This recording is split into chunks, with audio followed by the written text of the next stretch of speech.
Welcome to the Mobile Workforce Podcast, where we sit down and have real conversations with business leaders that have been where you are.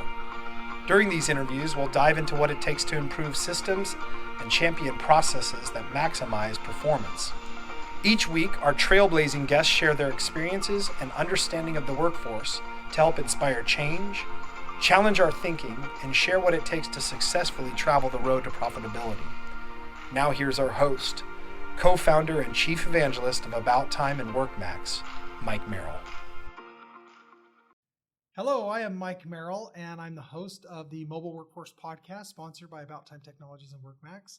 And today we are excited to sit down with my good friend, Bryan, who is the CEO and founder of Bryan Consulting. So welcome, Brady. Thank you for so joining much. us today. Yeah, very exciting. Coming from the very, very warm Scottsdale, Arizona. What was it, 117? Oh man, in the shade. Yeah. So yeah, it's warm. But we like it. It's hotter in here because there's so much goodness going on. That's right. And so many awesome presenters and networking going on here. We're at the Bryan Architectural Engineering Construction Summit, Bake 22. Just some phenomenal times being had. Yeah, so thank you for putting this on. And for the listeners, we're here at Brady's event. I mean, this is something that you guys came up with as an organization, and this is kind of your brainchild, right? I like to say that I just brought the gas and the matches, and the people actually did the rest. And so this, I think, has its genesis about 8 years ago. I had the opportunity to to attend and go to a Portland Business Managers Association meeting, and it kind of it had its genesis from there. And at that meeting, I saw competitors from all over Portland get together, and they would say they get together and commiserate. Right. But they get together and they share challenges and best practices, and everything from talent retention to contract issues and people issues, business. They really were focusing on the business of their business for architecture. Well, we really haven't seen that at large overall in architecture, certainly not in engineering. Construction, there are a few groups that do focus on the finance and the business side of things, but there definitely was nothing at a national level that brought that entire horizontal and vertical together. And so this is the first of that, and our second annual event.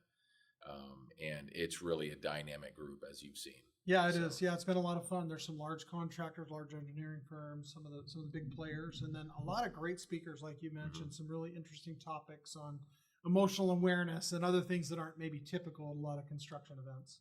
That's right. And it's extremely important all the time, but I think it's also going to be more important in the future as times get a little bit more economically challenging. Right, to be able to have a good read on your people, have the right culture and tone from the top, and to really have that strong organization to be able to weather these storms. Yeah, and speaking of that, I mean, obviously you have a wealth of different expertise, but some areas that you focus on your business, your core business. And we were talking earlier about some of this pending economic downturn and some of the things with the economy and interest rates and things that might be coming down the pike here. What advice do you give to those listeners that maybe want to start preparing a little bit for some of those things as it relates to what you see? Yeah, just being prepared. Always be prepared. That's the Boy Scout motto, right? And I think it starts first with cleaning up your own backyard, making sure that your finances are tight, that you're looking at the tax credits you should be looking at, and really, like, one of the things we were just talking about was 10 top challenges builders face. Number one being land acquisition, and margins was a big one. So really tightening up and making sure that what things cost, whether it's time. Right. Time is huge. A lot of people don't track time like they should. And really understanding margins, not overall annually, but even project by project, and really understanding what it costs, how much you're making, and all of that factors. Whether it's tax credits or job, labor cost, it all boils down to the same thing. So. Yeah, at the end of the day, when times are busy, and we hear people say this commonly, unfortunately, we hear people say, we're making so much money right now, we really don't want to rock the boat. We're just kind of riding this wave as long as we can. And so they're really not as worried about, tidying up those cobwebs. Until they are. Yeah. Until exactly, they are. Exactly. And, that was another top challenge, is competition. And so being able to distinguish yourself from your competition sooner rather than later. You don't want to wait till the hard times to come up with that distinguishing factor of how you're different from all the other competition out there. Yeah.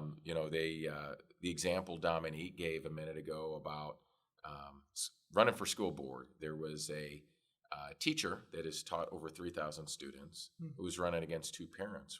Well, she wasn't a parent. How does she distinguish herself? Well, I've taught 3,000 students. So that becomes her competitive advantage that she can market. And if you're talking about a home builder, well, how do you distinguish yourself from the competition? Maybe it's you become Energy Star certified on all your homes. And so, we're now building with 2x6s, and we have these kind of appliances and things like that. Maybe that's the answer. Or, maybe it's a competitive advantage is having better relationships with subs. Where y'all can weather storms together. That was another example. Is we've got some builders and contractors have amazing relationships with their subs, even providing loans to them to help them acquire more equipment, things like that. That's the kind of stuff people are learning here. Okay, that's phenomenal. Yeah, I love that. Well, and back to what this is about. This is about community. This is about collaboration, and we'll use the term sometimes frenemy, right? It's like, well, today we're working together to try and raise the goodness for all, and so we're putting in our swords and our competitive weapons away, to try and help each other out a little bit, right, as an industry, and I think that's a testament to what you're doing here. Appreciate that. Yeah, even things like, how much do you spend on employee engagement? Are you intentional about employee engagement? That's a conversation. How much do you spend? About how much your budget should go to that? Making sure you're being intentional about your people and not just saying it. You can talk about work-life balance. You can talk about having a great culture, but bringing bagels every Friday is not necessarily culture, right? Right. That's bagels. It's bagels. Well, it's not a bad start. It's not a bad start. But it needs to go especially with that strawberry cream cheese. That's it. Yeah. So, but I think to your point, it needs to go beyond that. It needs to be, and I love the term intentional. I think there's something there that a lot of us could do well by trying to implement things more intentionally and actually invest in those things that we say are important, but maybe we don't always say that with our wallet, right? That's right. And I know personally, at our company, one of the best things we did is start to get intentional about employees, hiring a professional HR person that focuses on them. And additionally, we just started EOS. I don't know if you've heard of that. I'm not sure. It's the Entrepreneurial Operating System.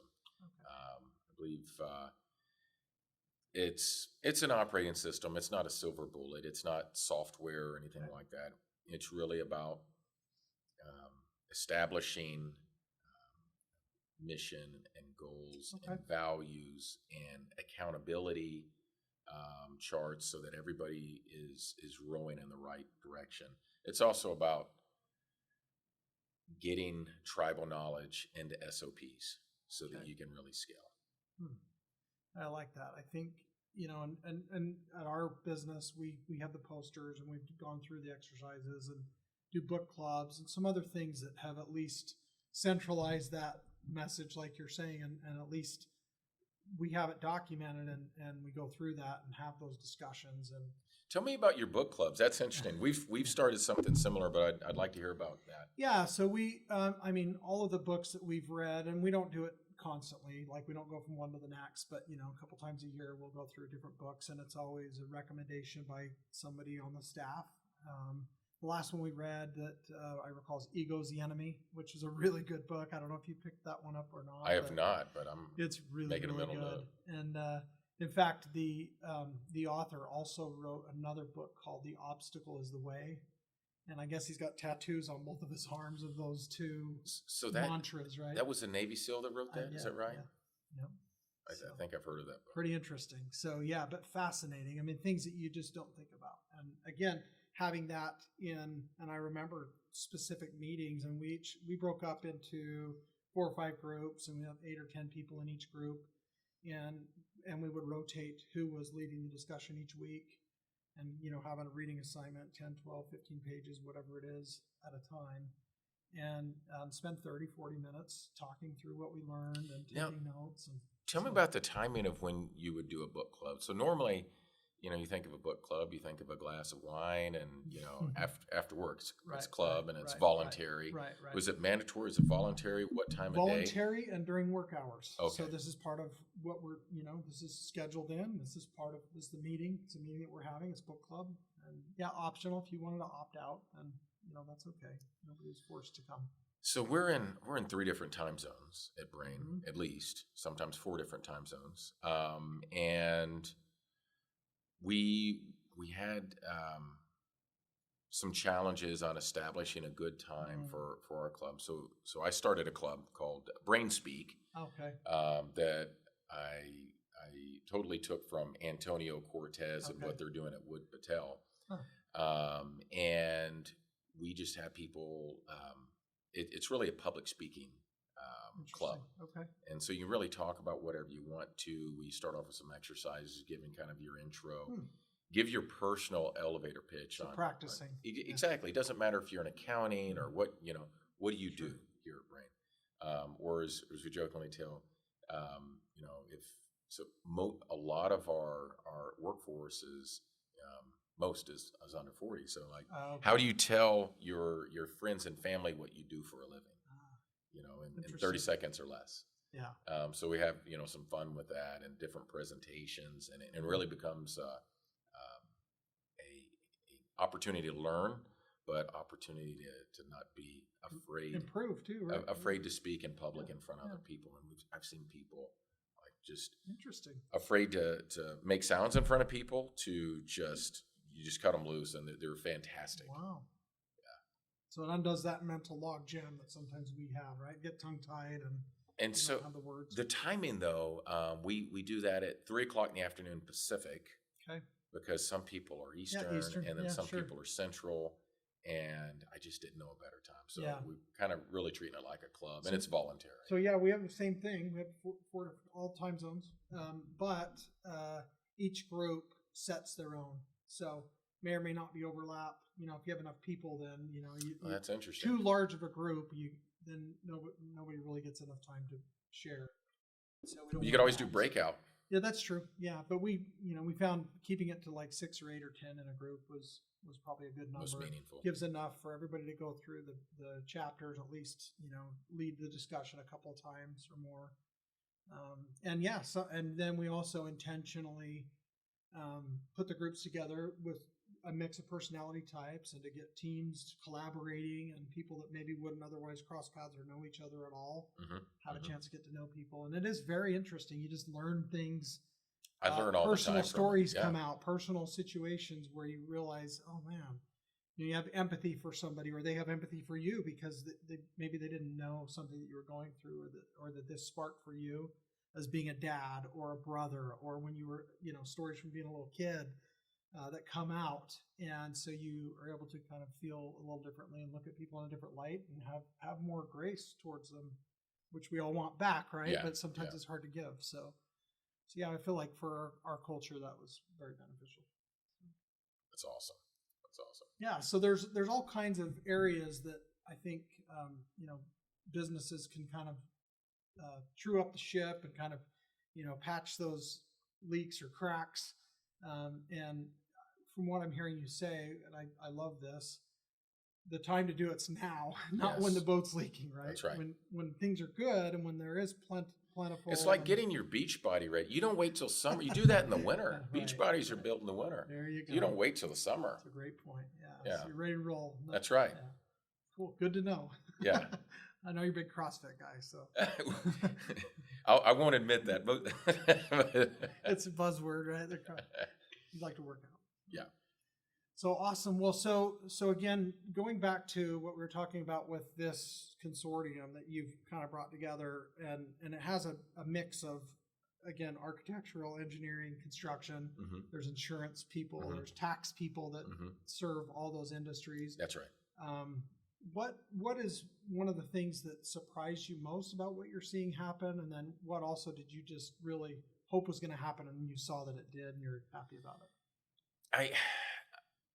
This is exactly what I envisioned, and high caliber people coming together to network, and get needs served like it hasn't in the past.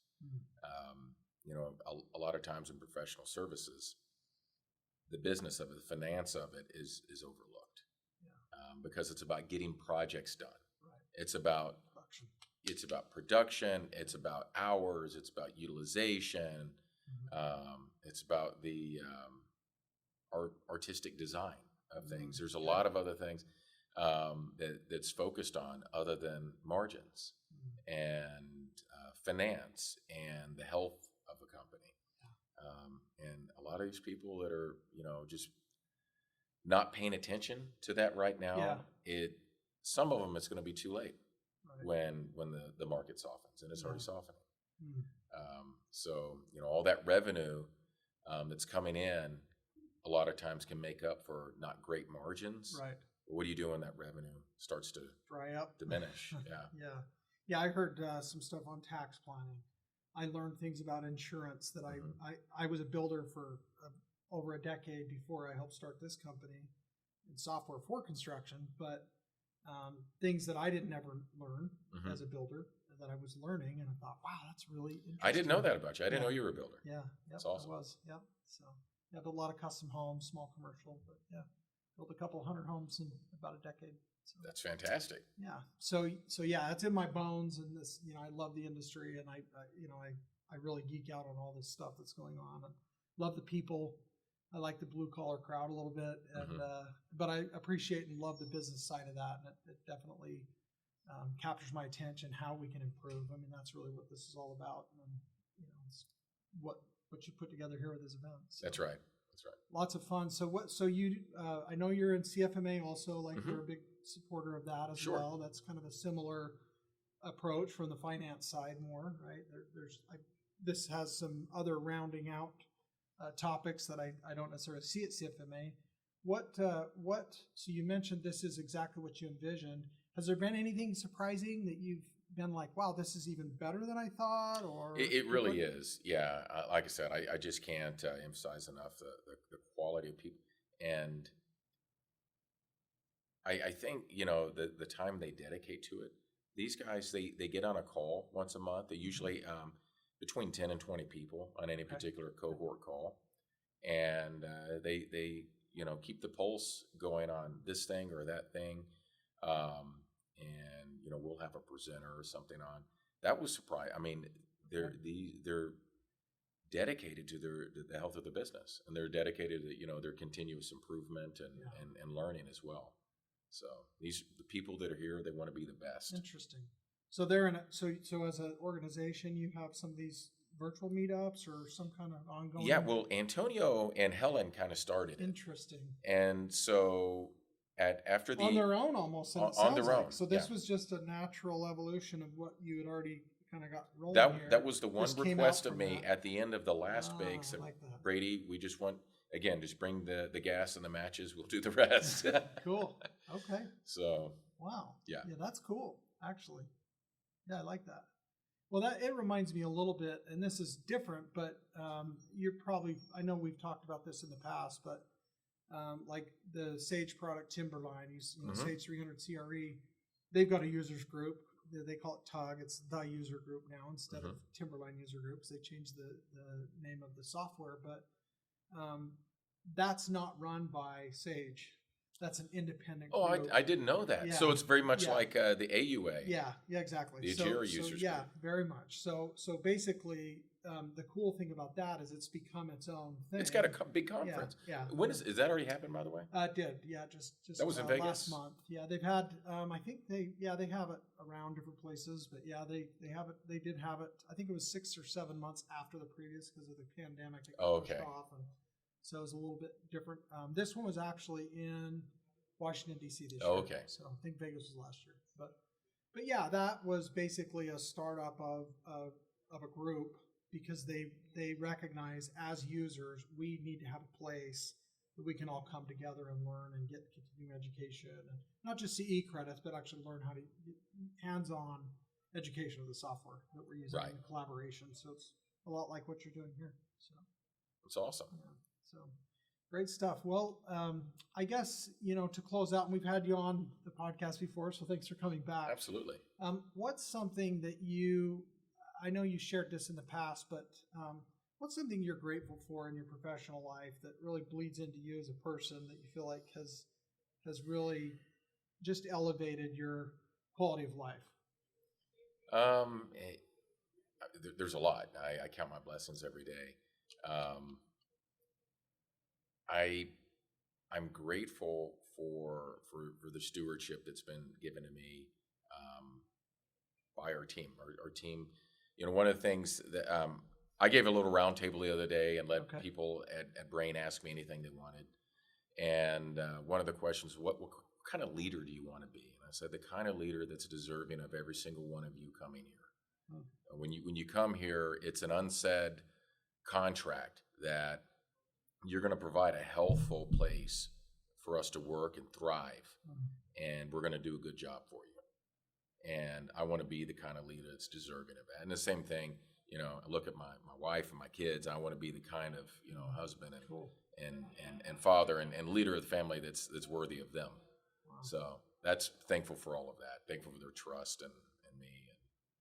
I love that. That's awesome, and you're doing a great job. And I respect you as a friend in the community and also a peer, but also look up to you and admire this thing that you've built. I think it's something to be proud of. So. I appreciate it. And you as well, man. I mean, you guys are kicking butt. Thank you. We appreciate it. Thanks again for coming on, and we'll have to do it again down the road. Absolutely. Thanks, brother. Let's grab some lunch. Okay, sounds good. All right. See you. Thank you for joining us today on the Mobile Workforce Podcast, sponsored by About Time Technologies and WorkMax. If you liked the conversation we had today, or were able to learn anything new or helpful, please make sure to follow us on our WorkMax page on LinkedIn and on Instagram at WorkMax_. And subscribe to the show on iTunes or your preferred podcast platform so you will never miss another insightful episode. Also, if you enjoyed the podcast, please leave us a 5-star rating and review and share the show with your friends and colleagues.